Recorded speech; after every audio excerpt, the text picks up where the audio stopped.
உடனே எல்லாம் கிடைக்காதியா. இப்பதான் பணத்தை எண்ணி சரி பார்த்துட்டு இருக்காங்க.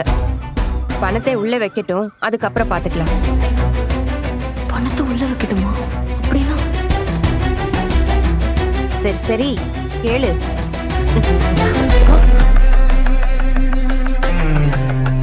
யோ, நான் அப்புறம் பேசுறேன்.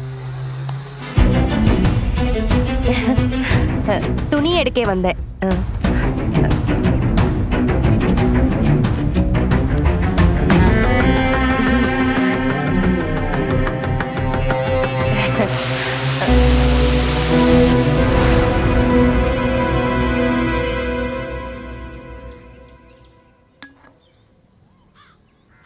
என்ன என்னையா குறுகுறுன்னு பார்த்துட்டு இருக்க? சட்டுன்னு 10,000 ரூபாய் தூக்கி கொடுத்துட்டீங்க. ஆமாம், 10,000 ரூபா குறைஞ்சதுன்னா அவன் யார்கிட்ட போய் கேட்டுட்டு இருப்பான், அதான் கொடுத்தேன். இப்படி திடீர்னு நல்லவராயிட்டீங்களே. நான் எப்போவுமே நல்லவன் தாம்மா, மற்றவன் கண்ணுக்கு தப்பானவனா தெரியறேன், அவ்வளோதான். சரி சரி. ஆனா நீங்க அப்படி பணம் கொடுத்தது எனக்கு ரொம்ப சந்தோஷமா இருந்தது. ஹீரோயிக் மூமெண்டா இருந்துச்சு. சேரன், சோழன் இவங்கெல்லாம் பணம் கொடுத்ததை விட நீங்க பணம் கொடுக்கும் போதுதான் ஒரு ஹீரோ என்ட்ரி மாதிரி இருந்தது. ஹீரோ நானு? இந்த மாதிரி எதையாவது ஒன்று சொல்லிட்டு தான் இருப்பியா? போமா, போய் வேலையை பாரு. நான் உன்னை கேட்கவா? ஆரம்பிச்சிட்டியா? போமா, போய் வேலையை பாரு. அதான் கம்ப்யூட்டர் வச்சு எதையோ லொட்டு லொட்டுன்னு தட்டிட்டு இருப்பியா, அதை போய் பண்ணு போ. நான் தட்டிக்கிறேன். நான் கேட்கறத கேட்பேன், நீங்க சொல்லிதான் ஆகணும். ஐயோ ராமா, கேட்டு தொலை. வந்திருக்கிறது உங்க ஒய்ஃப் தானே, அப்படின்னா உங்க மேல உங்களுக்கு கோவம்? நினைச்சேன், இதைத்தான் கேட்பேன்னு நினைச்சேன். போமா, பாட்டில் கொடு. ஆஹா, நான் கேட்கறதுக்கு நீங்க பதில் சொல்லுங்க. அப்படி என்ன கோவம்னு கேட்டேன். ஏன் பிரச்சனை சொன்னா நீ தீர்த்து வைப்பியா? உலக பிரச்சனையெல்லாம் தீர்த்து வைக்கிறதுனா உனக்கு ரொம்ப பிடிக்குமா? உலகத்துல இருக்க பிரச்சனையெல்லாம் என்னால இப்ப தீர்த்து வைக்க முடியாது. இப்போதைக்கு இந்த வீட்டு பிரச்சனையை தீர்க்க முடியுதான்னு நான் பாக்குறேன்.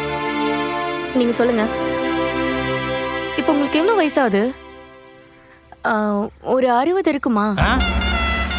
சரி, ஒரு 60 கிட்டன்னு வச்சுப்போம். இத்தனை வருஷம் கழிச்சு உங்க ஒய்ஃப் திரும்ப வந்திருக்காங்க. அந்த சீன் எப்படி இருக்கும்னு நான் நினைச்சேன் தெரியுமா? எப்படி இருக்கும்? நீங்க ஓடி போய் அவங்கள கட்டி பிடிச்சு, இத்தனை நாள் நீ எங்க இருந்த, உன்னை பார்க்காம நான் இவ்வளவு கஷ்டப்பட்டேன் தெரியுமா? அப்புறம் இந்த மாதிரி எல்லாம் நீங்க கேட்பீங்கன்னு நான் நினைச்சேன். ஆனா நீங்க அப்படி எதுவுமே கேட்கல. அவங்கள பார்த்த உடனே திட்ட ஆரம்பிச்சிட்டீங்க. அப்படி என்ன பிரச்சனை உங்க 2 பேருக்கும்? இவ்வளோ வருஷம் ஆனாலும் மறக்க முடியாத அளவுக்கு அப்படி உங்களுக்குள்ள என்னதான் நடந்துச்சு? நீ அந்த எண்ணெய் பாட்டில் கொடு. இந்த எண்ணெய் பாட்டிலுக்காகலாம் நான் உனக்கு கதை சொல்லிட்டு இருக்க முடியாது. கொடு.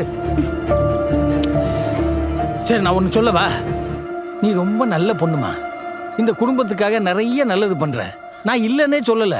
ஆனா நீ பண்ணதுலே மிகப்பெரிய தப்பு அந்த பொம்பளை இந்த வீட்டுக்குள்ள கூட்டு வந்தது. அவளோட உண்மை முகம் தெரியறப்ப நான் சொன்னது எவ்வளவு சரின்னு உனக்கு நல்லா புரியும். பாத்துக்க, அந்த எண்ணெய் பாட்டில் கொடு. நான் கேட்டதுக்கு நீங்க பதிலே சொல்லலையே. அந்த எண்ணெய் பாட்டில் நீயே வச்சுக்க, உள்ள நிறைய மூலிகை எல்லாம் போட்டிருக்கு. தலையில வச்சு தேய், கரு கருன்னு வளரும். பத்தா எப்ப பார்த்தாலும் இதையே கேட்டுக்கிட்டு. இவர் மட்டும் நடந்ததை சொன்னா இவங்கள பத்தி தெரிஞ்சுக்கலான்னு பாக்குறேன். வாயை திறக்க மாட்டேங்கிறாரு.